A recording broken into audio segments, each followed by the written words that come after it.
Hi, it's Paul from Wolf Software Systems Limited, and I'm going to be demonstrating a bit of our Wolf Scale system.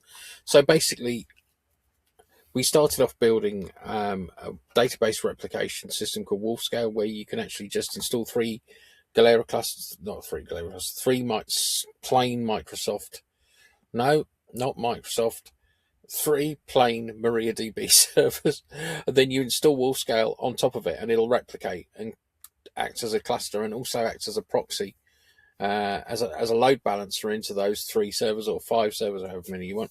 And then we realized that the technology was very similar to actually replicating and copying files. So we did the same with WolfDisk. So WolfDisk allows you to, on a Linux machine, create a shared folder, and then access it from anyone on anything on the local network or remotely if you have access. So WolfNet actually is a very interesting secure private network, and I'm going to show you that in just a second. Wolf Proxy is for doing load balancing into, and it's an Nginx drop-in replacement basically. So if you're using Nginx to do load balancing, you can just replace it with Wolf Proxy. It's very late here. WolfServe is an Apache 2 drop-in replacement, and they're all written in Rust. They're all hyper fast. And at wolfscale.org, you can actually read through all the different options, and it shows you how to install them and everything. So let me talk about the setup I've got right here. So in my office, I have a couple of my office, I have a display machine, a little display computer we use on the back of a TV. We've also got another gaming laptop that we use for doing AI work, and I've got my laptop here, except that my laptop is at home now, and it was in the office. So what I've done is I've set up a WolfNet network, and that's this thing. And you can set it up really easily. You just need to read through the instructions. Obviously, you just run this on every machine. It'll ask you for an IP address, and if you don't know what that is, it's like 4 digits. So it'll actually suggest 10.0.0. whatever. So they all need to be different, but they'll find each other, and it's really simple to set up in terminal. So once you've set it up, so you've got a thing where, so that'll be on your local network, and they can all see each other, and that's cool. But what's more useful is that you can actually generate a token, and that's in the instructions as well. How you on one machine that's on your network, you generate a token, and then you copy it to the other one, and it'll build a setup so that when I got home today, as you can see, there's some commands that I can use now. This is actually a remote connection into one of the remote machines, but I'll just close that for now. So I've got running at the moment WolfDisk running on on the display machine in the office. So I'm sharing a folder, and I've got two clients, this machine and another machine in the office, to WolfDisk, and of course the actual PC itself. So it's like peer-to-peer disk sharing. Now what I could do is add another server and make it a worker. So the one would be a leader and one would be a worker, and they look after each other. So if the leader goes down, the worker takes over, and then when the leader comes back again, it'll sync up with the worker and get them back in sync again.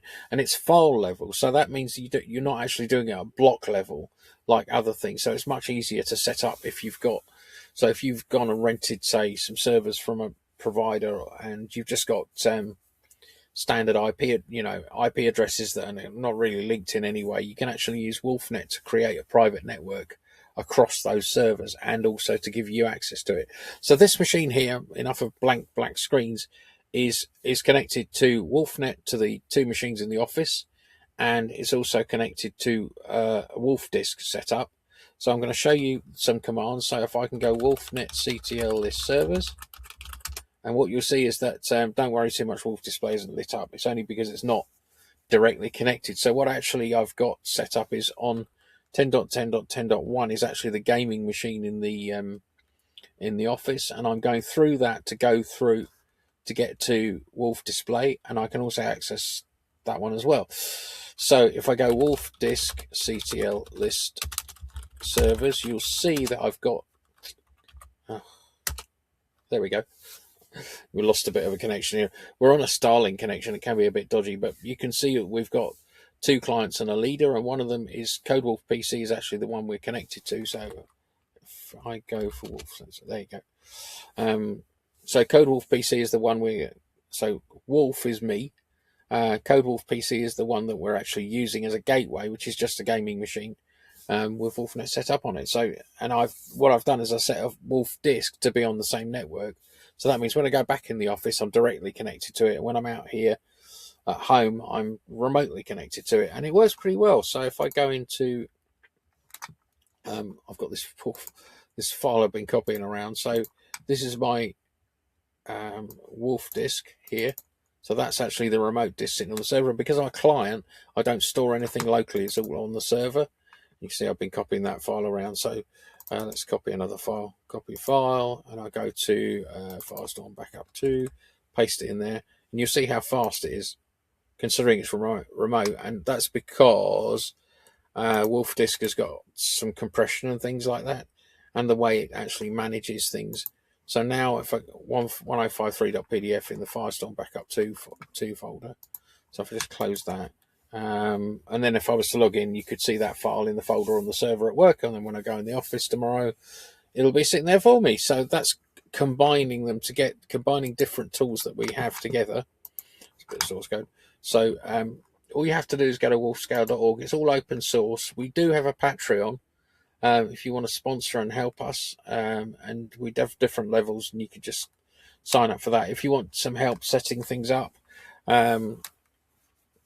we do offer a commercial setup service for commercial companies who want to use this sort of technology, and we're very happy to do it. Now, the end game with all this, where I'm going with all this, is that I want to have a system whereby you can create an a la carte setup on a bunch of servers, which would be load balanced databases, shared disks. So, for instance, if you've got 3 servers, let's say we just have 3 as a little tiny cluster. You've got 3 servers, and you've got a web server on each one. Then you can use WolfDisk to make sure that all the web servers picking up from one place. And using WolfNet as well means that it's a local network, so you can keep all that behind a Wolf proxy setup. So Wolf proxy will act as a load balancer for the 3 web servers that are going through, and so those web servers, each one of them has a Wolf scale. So Wolf scale not only does database replication, but also load balances the same databases. So each one of them could have a MariaDB database on it with Wolf scale installed, and then a Wolf scale load balancer. So the web servers will hit the local Wolf scale load balancer, which will then talk to the cluster, and then if one of the servers goes down, everything stays running. And so we're trying to remove single points of failure. But I would like to have very much something like, so I quite like the old Proxmox thing. This is just a test Proxmox cluster, but I quite like this. But I just think I'm trying to simplify it, make it easier. You'll find that everything you install from us, from this, it's literally a one-line install. So you open your terminal and you copy that and run it and answer a couple of questions, and it's set up. The same with WolfScale. If you've ever set up some of these database clusters, you have to edit all kinds of files, and it's just masses of different config things. I just think it's unnecessary. So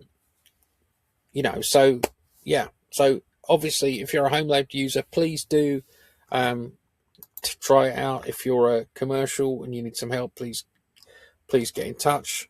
We do have a Discord, and the link is at wolfscale.org. There's not very many members of it because I guess people are not that interested. I don't know. So watch this space as well for the next thing. We want to have like a front end for it all.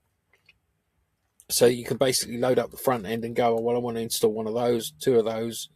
I want to set up that like this, and it'll kind of map it all together, and then set up monitoring as well using all these packages. So they're all written in Rust. And if you want to visit the website for the company, it's wolf.uk.com. That's about it, really. Have a really nice day.